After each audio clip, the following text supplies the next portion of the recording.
ओम साईराम। अध्याय 42। महासमाधि की ओर। भविष्य की आगाही। रामचंद्र दादा पाटिल और तात्या पोते पाटिल की मृत्यु को टालना। लक्ष्मीबाई शिंदे को दान। समस्त प्राणियों में बाबा का वास। अंतिम क्षणों। बाबा ने किस प्रकार समाधि ली, इसका वर्णन इस अध्याय में किया गया है। प्रस्तावना। गत अध्यायों की कथाओं से यह स्पष्ट होता है कि गुरु कृपा की केवल एक किरण ही वह सागर के भय से सदा के लिए मुक्त कर देती है तथा मोक्ष का पथ सुगम करके दुख को सुख में परिवर्तित कर देती है। यदि सद्गुरु के मोह विनाशक पूजनीय चरणों का सदैव स्मरण करते रहोगे तो तुम्हारे समस्त कष्टों और भवसागर के दुखों का अंत होकर जन्म मृत्यु के चक्र से छुटकारा हो जाएगा। इसलिए जो अपने कल्याणार्थ चिंतित हो उन्हें साईं समर्थ की अलौकिक मधुर लीला व्रत का पान करना चाहिए। ऐसा करने से उनकी मति शुद्ध हो जाएगी। प्रारंभ में डॉक्टर पंडित का पूजन तथा किस प्रकार उन्होंने बाबा को त्रिपुंड लगाया, इसका उल्लेख मूल कथा में किया जा चुका है। इस प्रसंग का वर्णन 11वें अध्याय में किया जा चुका है और इसलिए यहाँ पर उसको दोहराना उचित नहीं है। भविष्य की आगाही। पाठ को आपने अभी तक केवल बाबा के जीवन काल की ही कथाएं सुनी हैं। अब आप ध्यानपूर्वक बाबा के निर्वाण काल का वर्णन सुनें। 28 सितंबर सन 1918 को बाबा को साधारण सा ज्वर आया।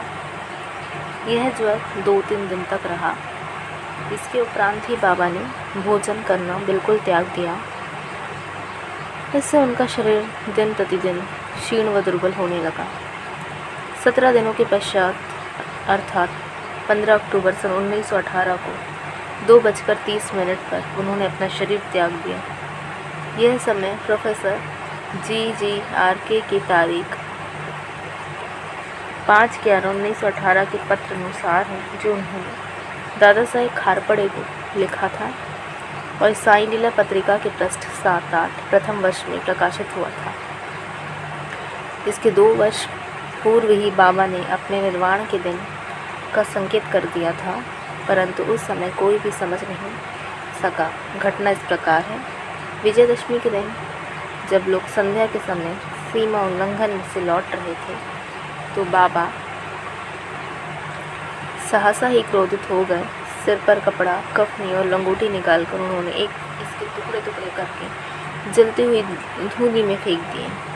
बाबा के द्वारा आहुति प्राप्त कर द्विगुणित प्रज्वलित होकर चमकने लगे और उससे भी कहीं अधिक बाबा के मुखमंडल की कांति चमक रही थी।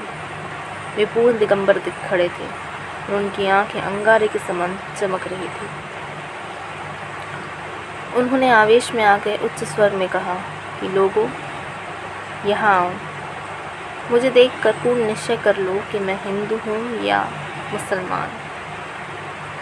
अभी भय से सभी काँप रहे थे। किसी को भी उनके समीप जाने का साहस ना था।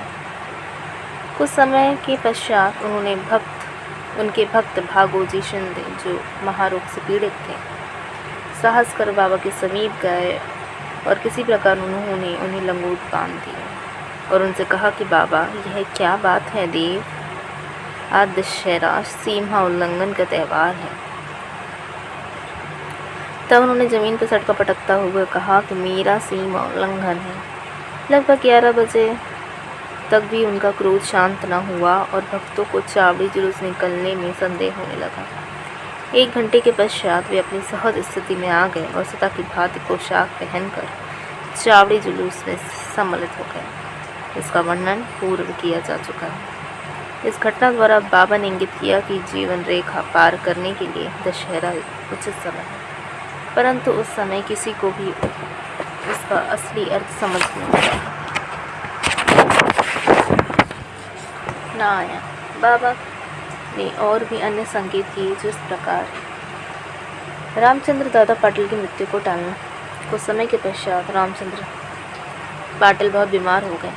उन्हें बहुत कष्ट हो रहा था। सब प्रकार के उपचार किए परंतु कोई लाभ न हुआ और जीवन से हताश होकर वे मृत्यु के अंतिम क्षणों की प्रतीक्षा करने लगे। तब एक दिन मध्यरात्रि के समय बाबा यहाँ से उनके सिरहाने प्रकट हुए और पाटिल उनके चरणों से लिपट कर कहने लगे कि मैं अपने जीवन की समस्त आशाएं छोड़ दी हैं।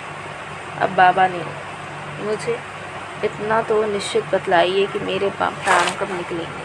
दया सिंधु बाबा ने कहा, घबराओ नहीं, तुम्हारी हुंडी वापस ले ली गई, तुम शीघ्र ही स्वस्थ हो जाओगे। मुझे तो केवल तात्या का भय है जो सन 1918 में विजयदशमी के दिन उसका देहांत हो जाएगा, किंतु यह भेद किसी से प्रकट न करना और ना ही उससे बतलाना, अन्यथा वह अधिक भयभीत हो जाएगा।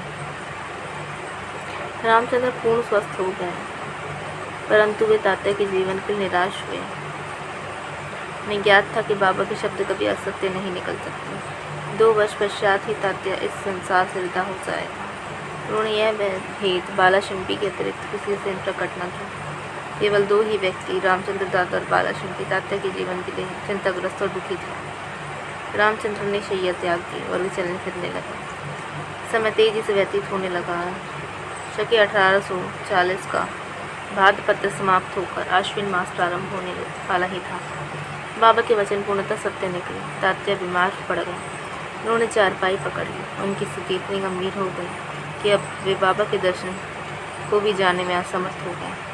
इधर बाबा भी ज्वर से पीड़ित थे। तात्या का पूर्ण विश्वास बाबा पर था और बाबा का भगवान श्रीहरि था जो उनके संरक्षण करता था।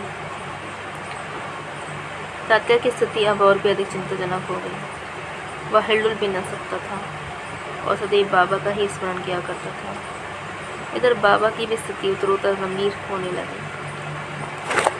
बाबा द्वारा बतलाया हुआ विजयदशमी का दिन भी निकट आ गया। तब रामचंद्र दादा और बालाशिम्पी बहुत घबरा गए। उनके शरीर काँप रहे थे, पसीने की धाराएं प्रवाहित हो रही थी। अब तात्या का अंतिम समय आया है। जैसे ही विजयादशमी का दिन आया, तात्या की नाड़ी मंद होने लगी और वे उनकी मृत्यु निकट दिखलाई देने लगी। उस समय एक विचित्र घटना घटी। तात्या की मृत्यु टल गई और उसके प्राण बच गए, परंतु उसके स्थान पर स्वयं बाबा प्रस्थान कर गए और ऐसा प्रतीत हुआ जैसे कि परस्पर हस्तांतरण हो गया हो। सभी लोग कहने लगे कि बाबा ने तात्या के लिए प्राण त्यागे। ऐसा उन्होंने क्यों किया, वे ही जाने, क्योंकि यह बात हमारी बुद्धि के बाहर है। ऐसा भी प्रतीत होता है बाबा ने अपने अंतिम काल का संकेत तात्या का नाम लेकर ही किया था। दूसरे दिन 16 अक्टूबर को प्रातःकाल बाबा ने दासगुरु को पंढरपुर में स्वप्न दिया कि मस्जिद अर्रा करके गिर पड़ी है। शिरडी के प्रायः सभी देवी तंबूली मुझे कष्ट देते हैं, इसलिए मैंने अपना स्थान छोड़ दिया है। मैं तुम्हें सूचना देने आया हूँ कि शीघ्र वहाँ जाकर मेरे शरीर पर हर तरह के फूल इकट्ठा कर चढ़ाओ। दासगणु को शिरडी में भी एक पत्र प्राप्त हुआ और वे अपने शिष्यों को साथ लेकर शिरडी आए। उन्होंने बाबा की समाधि के समक्ष अखंड कीर्तन और हरि नाम प्रारंभ कर दिया। उन्हें स्वयं फूलों की माला गूंथी और ईश्वर का नाम लेकर समाधि पर चढ़ाया। बाबा के नाम पर एक वृहद भोज का भी आयोजन किया गया। लक्ष्मीबाई को दान। विजयदशमी के दिन हिंदुओं के लिए बहुत शुभ है और सीमा उल्लंघन के लिए बाबा द्वारा इस दिन का चुना जाना सर्वथा उचित है। इसके कुछ दिन पूर्व ही उन्हें अंतिम पीड़ा हो रही थी, परंतु आंतरिक रूप से पूर्ण सजग था। अंतिम क्षण के पूर्व वे बिना किसी की सहायता लिए उठकर सीधे खड़े हो गए और स्वस्थ दिखलाई पड़ने लगे। लोगों ने सोचा कि संकट टल गया और भय की कोई बात नहीं, अब वे शीघ्र निरोग हो जाएंगे, परंतु वे तो जानते थे कि वे शीघ्र ही विदा लेने वाले हैं। इसलिए उन्होंने लक्ष्मीबाई को दान देने की इच्छा प्रकट की। समस्त प्राणियों में बाबा का वास। लक्ष्मीबाई एक उच्च कुलीन महिला थी। वे मस्जिद में बाबा की दिन रात सेवा किया करती थी। केवल भगत मानसावती, तात्या और लक्ष्मीबाई के अतिरिक्त रात को मस्जिद की सीढ़ियों पर और कोई नहीं चढ़ सकता था। एक बार संध्या समय जब तात्या के साथ मस्जिद में बैठे हुए थे, तभी लक्ष्मीबाई ने आकर नमस्कार किया। तब बाबा कहने लगे, अरे लक्ष्मी, मैं अंतिम भूखा हूँ। यह कहकर वे लौट पड़ी कि बाबा थोड़ी देर ठहरो, मैं अभी आपके लिए रोटी लेकर आती हूँ। उन्होंने रोटी और साग लाकर बाबा के समक्ष रख दिया। उन्होंने एक भूखे कुत्ते को दे दिया। तो लक्ष्मीबाई कहने लगी, बाबा यह क्या है? मैं तो शीघ्र गई और अपने हाथ से आपके लिए रोटी बना लाई। आपने एक ग्रास भी ग्रहण किए बिना ही उसे कुत्ते के सामने डाल दिया। तब आपने व्यर्थ ही मुझे क्यों कष्ट दिया? बाबा ने उत्तर दिया, व्यर्थ दुख ना करूँ। कुत्ते की भूख शांत करना मुझे तृप्त करने के ही बराबर है। कुत्ते की भी तो आत्मा है। प्राणी भले ही भिन्न आकृति प्रकृति के हों, उनमें कोई भी बोल सकते हैं और कोई मूक है, परंतु भूख सबकी एक ही सदृशी है। इसे तुम सत्य जानो कि जो भूखों को भोजन कराता है वह यथार्थ में मुझे ही भोजन कराता है। यह एक अकाट्य ही सत्य है। इस साधारण ही घटना के द्वारा बाबा ने एक महान आध्यात्मिक सत्य की शिक्षा प्रदान की कि बिना किसी की भावनाओं को कष्ट पहुंचाए किसी प्रकार उसे नित्य व्यवहार में लाया जा सकता है। इसके पश्चात लक्ष्मीबाई उन्हें नित्य ही प्रेम और भक्तिपूर्वक दूध रोटी व अन्य भोजन देने लगी, जिसे वे स्वीकार कर बड़े चाव से खाते थे। इसमें से कुछ खाकर शेष लक्ष्मीबाई के द्वारा ही राधा कृष्ण माई के पास भेज दिया करते थे। इस इच्छित अन्न को वे प्रसाद स्वरूप समझकर प्रेम पूर्वक सेवन करते थे। इस रोटी की कथा को असंबंध नहीं समझना चाहिए।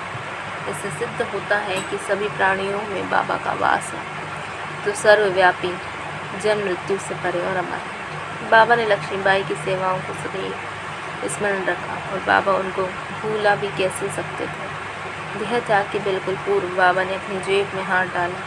पहले उन्होंने लक्ष्मीबाई को 5 रुपये और बाद में 4 रुपये, इस प्रकार कुल 9 रुपये दिए। यह 9 की संख्या इस पुस्तक के अध्याय 12 में वर्णित नव विद्या भक्ति का द्योतक है, अथवा यह सीमा उल्लंघन के समय दी जाने वाली दक्षिणा भी हो सकती है। लक्ष्मीबाई एक सुसंपन्न महिला थी, अतः उन्हें रुपयों की कोई आवश्यकता न थी। इस कारण संभव है कि बाबा ने उनका ध्यान प्रमुख रूप से भगवत के स्कंद 11वें अध्याय 10 के श्लोक संख्या 6 की ओर आकर्षित किया है, जिसमें उत्कृष्ट कोटि के भक्त के 9 लक्षणों का वर्णन है, जिसमें से पहले 5 और बाद में 4 लक्षणों का क्रमशः प्रथम और द्वितीय चरणों में उल्लेख हुआ है। बाबा ने भी इसी क्रम में पालन किया। पहले 5 और बाद में 4, कुल 9। केवल 9 रुपये ही नहीं बल्कि 9 के कई गुने रुपये लक्ष्मीबाई के हाथों में आए होंगे, किंतु बाबा द्वारा प्रदत्त ये 9 रुपये का उपहार वह महिला सदैव स्मरण रखेगी। अंतिम क्षण बाबा सदैव सजग और चैतन्य रहते थे। उन्होंने अंतिम समय भी पूर्ण सावधानी से काम किया। उन्होंने अंतिम समय सबको वहाँ से चले जाने का आदेश दिया। चिंता मंगन, काका साहेब बूटी और अन्य महानुभाव जो मस्जिद में बाबा की सेवा में उपस्थित थे, उनको भी बाबा ने वाड़े में जाकर भोजन करके लौट आने को कहा। ऐसी स्थिति में बाबा को अकेला छोड़ना तो नहीं चाहते थे, परंतु उनकी आज्ञा का उल्लंघन भी तो नहीं कर सकते थे।